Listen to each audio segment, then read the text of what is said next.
So let me just.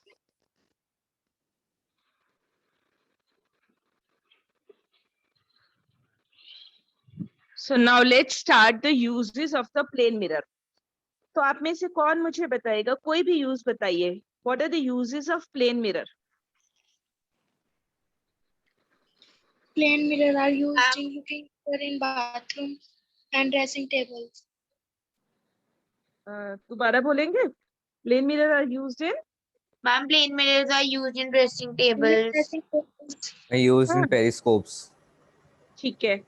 तो plane mirrors कहाँ कहाँ यूज, अभी आपने मुझे दो यूजेस बता दिए हैं प्लेन मिरर के. एक And तो ये ma'am, plane यूज होते mirrors हैं. are also used in the jewelry shops to make it look bigger. ठीक है, बिल्कुल ठीक है. तो they are use in dressing tables. अब मेरा क्वेश्चन है कि why plane mirror are use in dressing tables? To see ourselves. हम क्यों यूज करते हैं प्लेन मिरर? क्योंकि Ma'am, जो because image, plane mirror shows the exact size. ठीक है, एग्जैक्ट साइज की इमेज बनती है और इरेक्ट इमेज बनती है, जिसकी वजह से ये ड्रेसिंग टेबल्स में यूज होती हैं. अभी आप लोगों ने बोला कि they are use in periscopes. Periscope में भी यूज होते हैं. अच्छा, पेरिस्कोप्स होते क्या है? Can you tell me the use of the periscope? ये देखो, ये होते हैं, I think you are able to see. हाँ, तो दिस इज द पेरिस्कोप. ये बेसिकली ना अब ऊपर की चीजें देखने के लिए यूज होते हैं. तो मेनली इनका जो यूज होता है सबमरीन्स में यूज होता है. ठीक है, to see above the level of the water. Submarines में है अगर, तो उसके ऊपर जो पानी के ऊपर क्या चीज हो रही है वो सब पेरिस्कोप्स के थ्रू दिखाई देता है. So they are used in periscopes also. उसके बाद एक यूज होते हैं कि they are used on the busy turn, on the busy roads. जो ब्लाइंड टर्न्स होते हैं ना, जहां पर एकदम से आपको क्लियर दिखाई नहीं देगा, आप एकदम से मुड़ गए तो दूसरी साइड से भी व्हीकल आ रहा है, वो आपको दिखाई नहीं देगा. तो ऐसे कुछ टर्न्स होते हैं जो ब्लाइंड टर्न्स होते हैं कि बिल्कुल शार्प टर्न्स होते हैं, तो एकदम से पता नहीं चलता जब आप टर्न ले रहे हैं तो दूसरी साइड से क्या आ जाएगा. So plane mirrors they are fitted at blind turns of some busy road so that the driver can see the vehicle coming from the other side. तो ताकि दूसरी साइड से जो व्हीकल आ रहा है ड्राइवर उसको देख सके.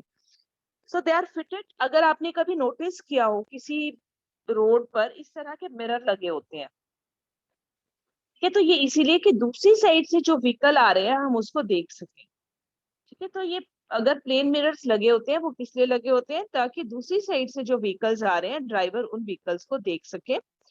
तो इसीलिए वहां पर बिजी रोड के ब्लाइंड टर्न्स पर प्लेन मिरर्स लगे होंगे. एक और अभी आपने मुझे बोला they are fitted inside in the walls of the certain shops. Jewellery shops में है या किसी भी शॉप में हम उनको फिट कर सकते हैं. ज्वेलरी शॉप्स के इनसाइड अंदर उनको फिट किया जाता है ज्वेलरी शॉप्स में, ताकि वो शॉप बड़ी दिखाई दे. अगर आपने कभी देखा होगा कि अगर कोई ज्वेलरी शॉप है तो ज्वेलरी शॉप के इस साइड में और इस साइड में उनके काउंटर्स बने होंगे. ठीक है, लेकिन पीछे वाली जो साइड है, दिस साइड, यहाँ इस वाली वॉल के ऊपर ना मिरर लगा होगा, plane mirror. So can you tell me the reason why the this side of the jewellery shop this is fitted with the plane mirror? Ma'am, so that all the image which is at the other side could be reflected and it would look bigger. बिल्कुल, क्योंकि अब हमारे यहाँ पर जितने भी objects रखे हैं उनकी इमेज पीछे दिखाई देगी. ठीक है, जब इनकी इमेज पीछे दिखाई देगी और प्लेन मिरर में कैसी इमेज दिखती है, you can see the image of the same size, same shape और सेम डिस्टेंस पर इमेज दिखाई देती है, जिसकी वजह से वो जो ज्वेलरी शॉप है वो बड़ी लगेगी. ठीक है, so that is why the plane mirrors they are fitted, they are fixed on the inside wall of certain shops to make them to look bigger. So these are the uses of the plane mirrors. ठीक है, उसके बाद यहाँ पर हम थोड़ी सी से related कुछ क्वेश्चंस करेंगे. तो सबसे पहले आपको पता है कि जो प्लेन मिरर है उसके अंदर इमेज सेम डिस्टेंस पर बनती है. ठीक है, अगर हमने एक प्लेन मिरर लिया तो उसके आगे अगर आपने कोई ऑब्जेक्ट रखा है, this is a plane mirror, और यहाँ इसके आगे आपने अगर कोई ऑब्जेक्ट रखा है, प्लेन मिरर में आपको हमेशा ये छोटी स्लैंट लाइंस जरूर दिखानी है. ठीक है, और अगर इस प्लेन मिरर के सामने आपने कोई ऑब्जेक्ट रखा है, से you have placed it an object 5 centimetre. ठीक है, कितने डिस्टेंस पर आपने ये ऑब्जेक्ट रख दिया है? 5 मीटर या 4 मीटर किसी भी डिस्टेंस पर रख दिया है। अब आपसे क्वेश्चन पूछा है कि इसकी image, what will be the distance between the image and the object. Tell me what will be the distance between the image and the object now. Ma'am 10 metre. हाँ 10 मीटर। इसलिए होगा वो 10 मीटर का क्योंकि ये दोनों सेम डिस्टेंस पर ही रहते हैं। ठीक, तो अगर हमारा ऑब्जेक्ट 5 मीटर पर है तो इसके पीछे इतने ही डिस्टेंस पर इमेज बनेगी, 5 मीटर पर डिस्टेंस पर इमेज बनेगी। अब मैंने आपसे पूछा है what will be the distance between object and the image. So you can clearly see the distance between the object and image is 10 meter. ठीक है, what is the distance between the surface, between the mirror and the image? 5 meter. So the distance between the mirror and the image is 5 meter. अच्छा, अगर आप इस object को shift कर देते हैं 2 meter away from the mirror, when you shift the object 2 meter away from the mirror, what will be the distance between the object and the image now? 14 meter. तो अगर ये हमने शिफ्ट कर दिया 2 मीटर अवे, तो ये हमारा हो गया 7 metre away from the mirror.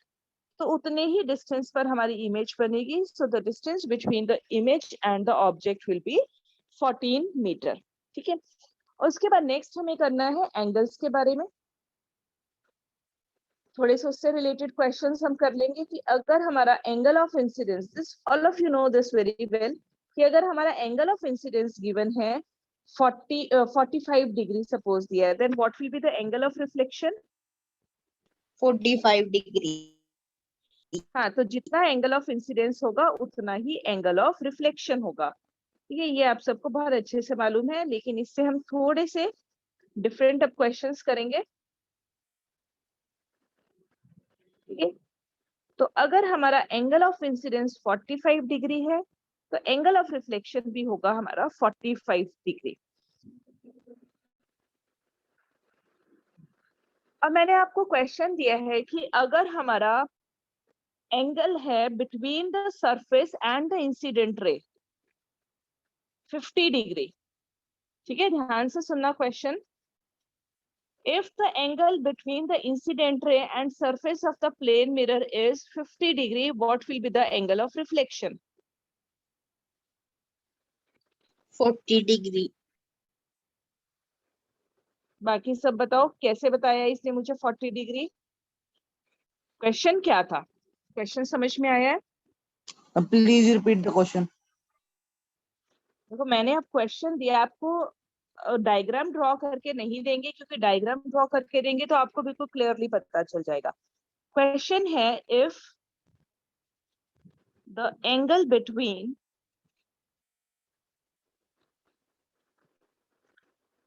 incident ray and surface of the mirror is 50 degree, what will be the angle of reflection? 50 degree. और बताओ बाकी सब। अगर 50 डिग्री एंगल है इंसिडेंट रे और सरफेस ऑफ द मिरर के बीच में, तो एंगल ऑफ रिफ्लेक्शन कितना होगा? Vanshika, what will be your answer, 50 और 40? Same as incident, angle of incident. तो यहाँ शिवम एंगल ऑफ इंसिडेंस कितना है? 50 degree. It would be 40 degree. हाँ 40 डिग्री। देखो कैसे होगा, यहाँ पर यही कंफ्यूजन होती है। क्वेश्चन देखो, if the angle between the incident ray and surface of the mirror, किस किस के बीच में एंगल दिया है? This is the incident ray और ये हमारी सरफेस ऑफ द मिरर है, this one is the surface of mirror. तो हमें एंगल किस किस के बीच में बोला है 50 डिग्री का angle? This is this angle. ठीक है, तो angle between the incident and surface of the mirror is 50 degree. ये वाला एंगल दिया है ना हमें, सरफेस और इंसिडेंट रे के बीच में 50 है, तो अब बताओ एंगल ऑफ इंसिडेंस कितना हो जाएगा इस केस में? 40 हो जाएगा ना, क्योंकि अगर हमारा ये वाला पूरा 90 डिग्री का एंगल है और ये अगर हमारा 50 डिग्री का angle, they have given this angle 50 degree, then you have to find the angle of incidence. So this is 40 degree. Now tell me what will be the angle of reflection now? 40 degree. Same as 40. incident. Same, जितना angle of incidence है उतना ही हमारा angle of reflection होगा। तो आपको ये ध्यान रखना है कि हमें जो एंगल दिया है ये इंसिडेंट रे और नॉर्मल के बीच में है या इंसिडेंट रे और सरफेस के बीच में है, क्योंकि एंगल ऑफ इंसिडेंस क्या होता है? That is the angle between, किस किस के बीच में होता है angle of incidence? Angle between incident ray and normal, इन दोनों के बीच में जो एंगल होता है उसको हम बोलते हैं एंगल ऑफ इंसिडेंस। लेकिन यहाँ हमें क्या दिया था? द एंगल बिटवीन, किस किस में दिया था? सरफेस, ये सरफेस के बीच में, ठीक है, और इंसिडेंट रे के बीच में, मतलब हमें ये वाला एंगल गिवन था, ठीक है। अब उसके बाद एक और है जिससे मैं पूछूंगी, सिर्फ वही आंसर बताना। एक क्वेश्चन है कि if a ray of the light falls, सब नहीं बोलेंगे answer, just listen to the question. If a ray of light falls normally to the surface of mirror,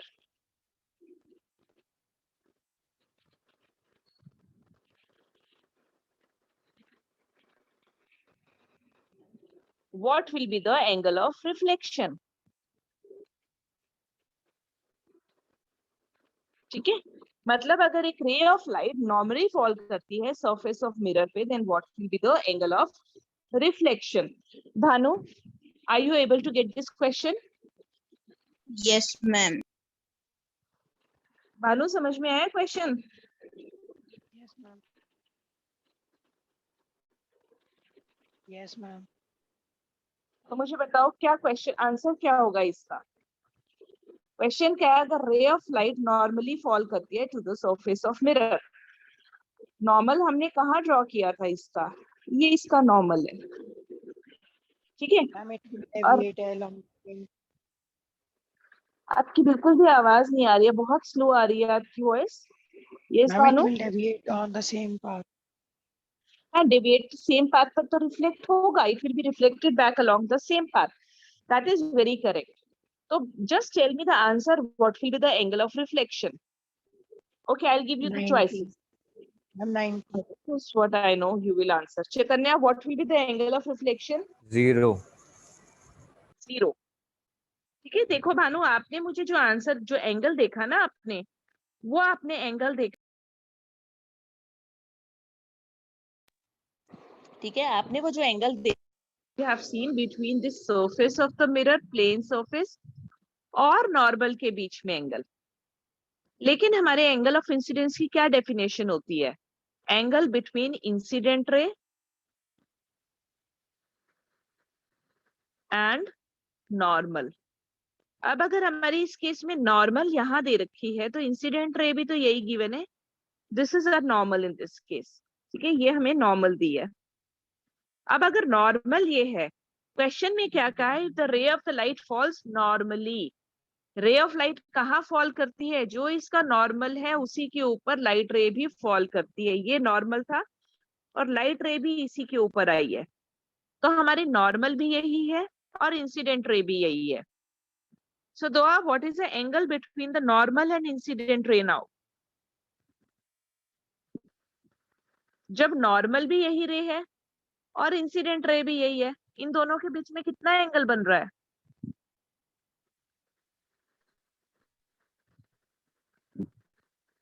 0.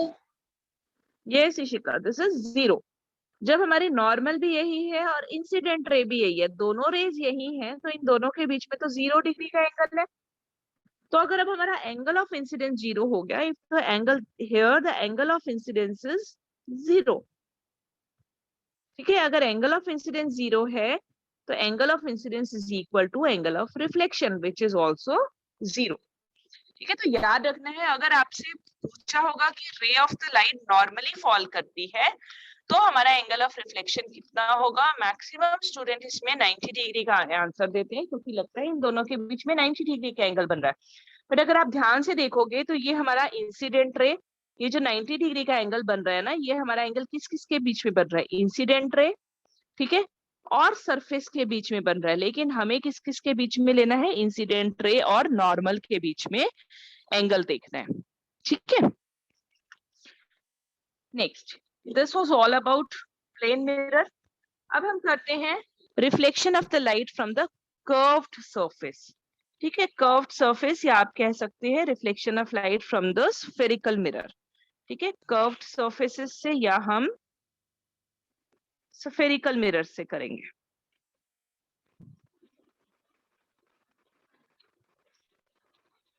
Spherical mirror मतलब जो हमारा मिरर है ना वो प्लेन नहीं है, that is just a part of any sphere.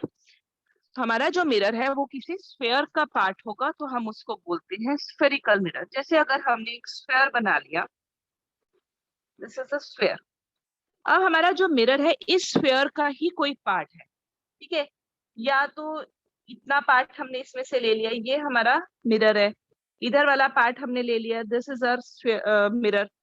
तो किसी भी इसकी कुछ सरफेस को हम पॉलिश कर देंगे, क्योंकि हमें मिरर बनाने के लिए हमेशा एक सरफेस को पॉलिश करना पड़ता है। तो हम वो कोई भी सरफेस पॉलिश कर सकते हैं, या तो इनर सरफेस को पॉलिश कर देंगे या हम इसकी आउटर सरफेस को पॉलिश कर देंगे।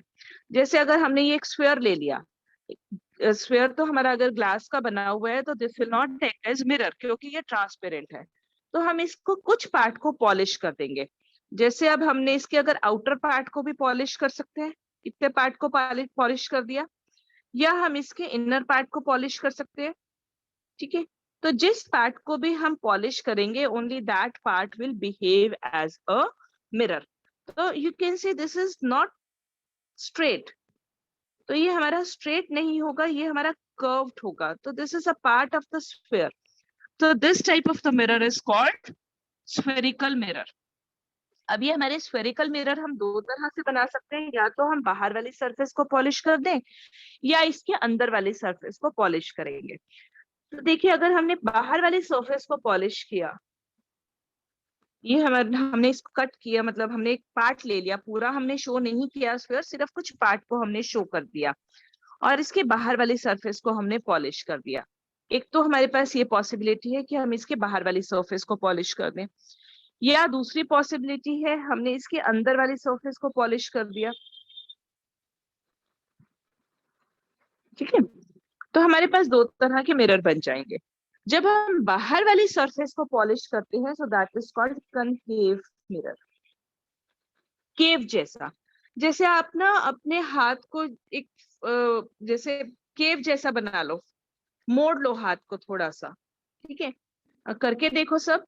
तो जो आपके अंदर वाला पार्ट है, आपके हाथ के अंदर जो जहाँ पे जो पाम वाला पार्ट है, जो व्हाइट कलर का पार्ट है, तो वो एक केव की तरह बन गया हमारा, ठीक है। तो वो कनकेव मिरर की तरह बिहेव करता है। कनकेव में क्या होगा, ये अंदर वाले पार्ट से the reflection will take place from the bent in surface. जैसे आपने हाथ को मोड़ लिया तो जो आपका अंदर वाला पार्ट है हाथ का, केव बन गई। इससे आप याद रख सकते हैं कि जैसे अब आपने हाथ को ऐसे फोल्ड कर लिया तो आपके हाथ में केव बन जाती है। तो हमारा अंदर वाला जो पार्ट है हाथ का, that will behave as a concave mirror, और बाहर वाला जो है वो कॉन्वेक्स मिरर की तरह बिहेव करेगा।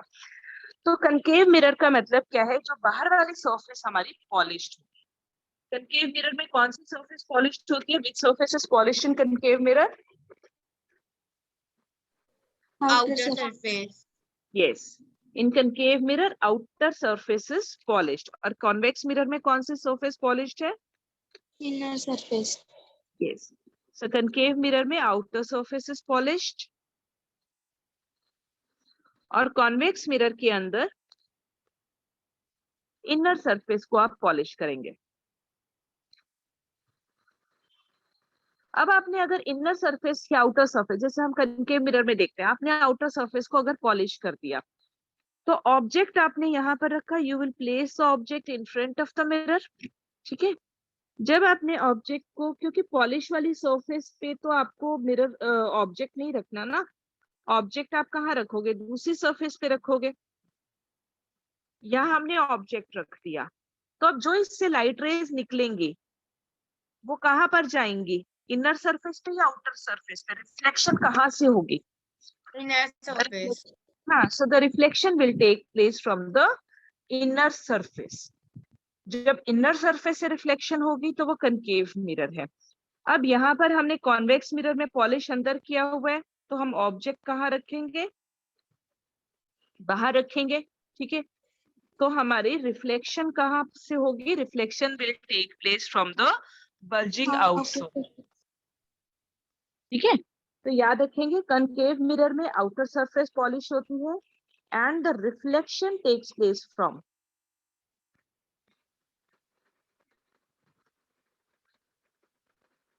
कौन सी सरफेस से होगी रिफ्लेक्शन, अगर आउटर सरफेस पॉलिश की है तो रिफ्लेक्शन कहाँ से होगी, फ्रॉम इनर सरफेस। कॉन्वेक्स में इनर सरफेस पॉलिश है तो रिफ्लेक्शन कहाँ होगी, reflection from outer surface. Is this clear? अच्छा, अब आप कभी ना स्पून से भी आप देख सकते हो, आपका जो स्पून है एक अच्छा सा नया स्पून लेके देखिएगा, पॉलिश स्पून, ठीक है, बिल्कुल एकदम नया नया सा स्पून निकालिएगा, तो उसके जो अंदर वाली केव वाली साइड है, ये कौन से मिरर की तरह बिहेव करेगी, दिस केव सरफेस, बताओ, मैंने Ma'am, आपको बताया concave mirror. केव मिरर। और जो इसकी बाहर वाली सरफेस है, this will behave as convex mirror, ठीक है। अब आप अगर इसके अंदर इमेज देखोगे ना, कनकेव मिरर, आपकी हम इमेजेस करेंगे कि किस तरह की इमेज बनती है, आप एक स्पून लेके देखना, आपको अंदर वाली सरफेस से अपनी शक्ल देखोगे आप, तो आपको अपनी उल्टी शक्ल दिखाई देगी, इन्वर्टेड इमेज दिखाई देगी। लेटरल इन्वर्टेड नहीं है ये सिर्फ इन्वर्टेड है। इन्वर्टेड का मतलब उल्टी, कि जैसे सिर नीचे की तरफ दिखाई देगा, this is called inverted image. लेकिन कॉन्वेक्स मिरर में आपको अपनी इमेज कैसी दिखाई देगी, you will see erect image, सीधी दिखाई देगी। तो जिससे हमें क्लियर हो जाता है कि हमारे स्पून का अंदर वाली साइड जो है वो एक कनकेव मिरर की तरह बिहेव करती है और बाहर वाली साइड एक कॉन्वेक्स मिरर की तरह बिहेव करती है। अब यहाँ पर हम कुछ डेफिनेशंस करेंगे, they are very very important, उसके बिना हम ये चैप्टर्स, डेफिनेशंस एज सच आती नहीं है, अलग से डेफिनेशंस नहीं पूछते, बट अगर आपको डेफिनेशंस नहीं आएंगी तो आपको पूरा चैप्टर समझ नहीं आएगा। ये तो बहुत ध्यान से सारी डेफिनेशन समझनी है।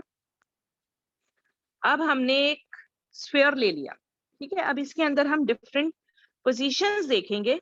ये हमारे स्फीयर का सेंटर है, ठीक है, हमने इसकी कुछ पार्ट को पॉलिश कर दिया, so this polished surface, only this polished surface will behave as mirror। एक हमने ले लिया इस पॉलिश सरफेस का मिडल पॉइंट, जितनी सरफेस को हमने पॉलिश किया है उसका मिडल पॉइंट लिया सिर्फ, ठीक है। तो इनकी मैं डेफिनेशंस बताती हूँ कि ये जो हमने सेंटर लिया है, इस स्फीयर का जो सेंटर लिया, what is the centre of the spherical mirror called, this is called Center of curvature.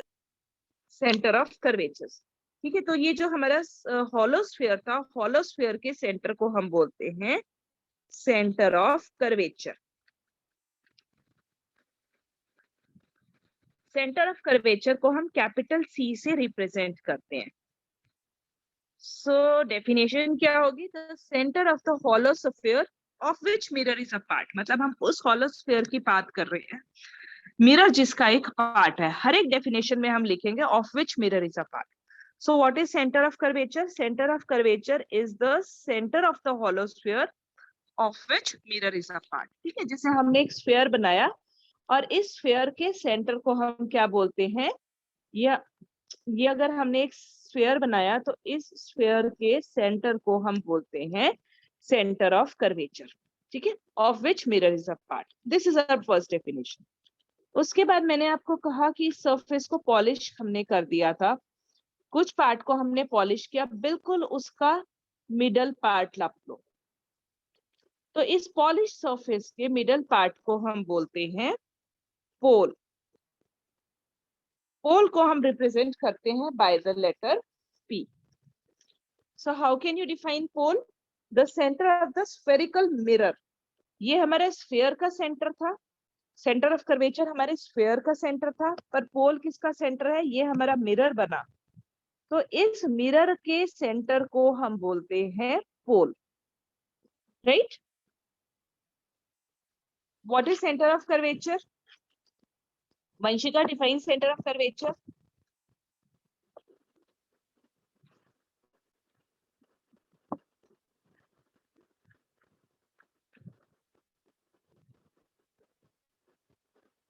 जल्दी बोलिए.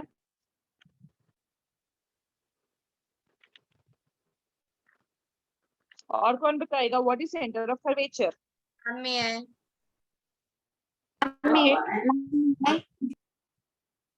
Define centre of curvature.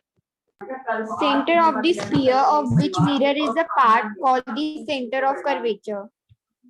Yes, center of the sphere of which mirror is a part, that is called the center of curvature. Now who will define pole? The center center of reflecting surface. Center of the reflecting surface is called pole. ये दोनों definitions हमने कर ली. अब उसके बाद हम करेंगे इन दोनों को, ये जो पोल है और हमारा सेंटर ऑफ कर्वेचर को एक स्ट्रेट लाइन ज्वाइन करती है. This straight line, what do we call this straight line? The straight line passing through the center of curvature and the pole of the mirror. क्या बोलते हैं Principal हम इस axis. line? Yes, this line is called principal axis. So what is principal axis?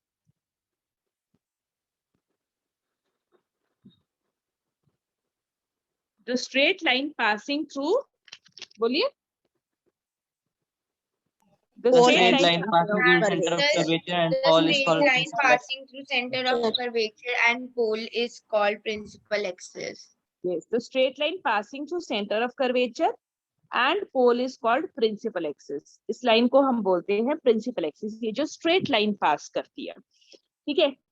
उसके बाद इन दोनों के बीच में जो distance है, जैसे अब हमारा अगर हमने एक सर्कल ड्रॉ किया था, ये हमने कोई सर्कल ड्रॉ किया, तो ये हमारा अगर सेंटर है, सेंटर से लेके यहाँ तक के डिस्टेंस को हम क्या बोलते हैं? कोई भी डिस्टेंस है हमारा सेंटर से, सर्कल के सेंटर से कोई भी डिस्टेंस है, what is this called as? Radius. Radius of curvature. Radius. ठीक है, तो यहाँ भी हम इस डिस्टेंस को क्या बोलेंगे? The distance between the centre of curvature and the pole, this distance is called radius of curvature. ठीक है, और रेडियस ऑफ कर्वेचर को हम कौन से लेटर से रिप्रेजेंट करेंगे? This will be represented Capital R. By Capital R. ठीक है.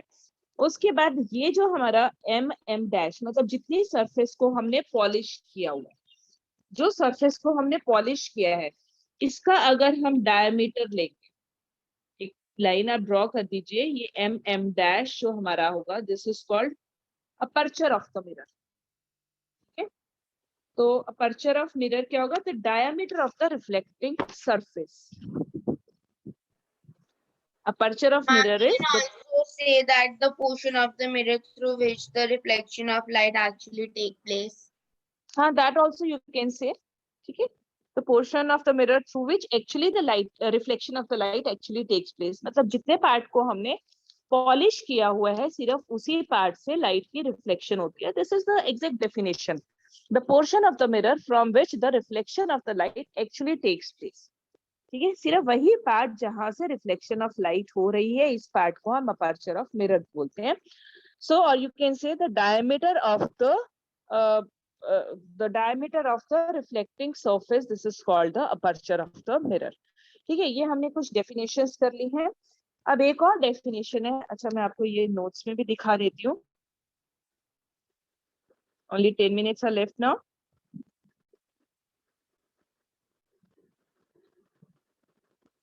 अगर पोल की definition, what is the definition of pole? The centre of the reflecting surface. Reflecting surface के सेंटर को हम क्या बोलते हैं? That is called the pole. It lies on the surface of the mirror.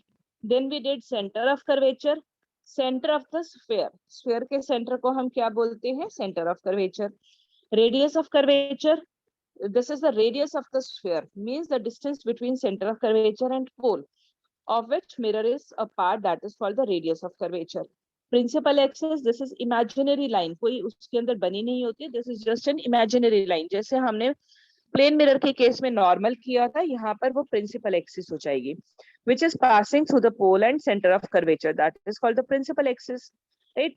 अब हम करेंगे प्रिंसिपल अपर्चर की डेफिनेशन हमने कर ली, the diameter of the reflecting surface is called aperture. Now we will discuss the principal focus. ठीक है? So now we'll discuss the principal focus. अब देखो, अब हमारा ये है कनकेव मिरर, हमने एक मिरर ले लिया, दोनों मिरर के बारे में हम देखेंगे, दोनों मिरर का प्रिंसिपल फोकस हम देखेंगे. सबसे पहले हम कनकेव मिरर का डिस्कस करते हैं. अगर हमने ये कनकेव मिरर लिया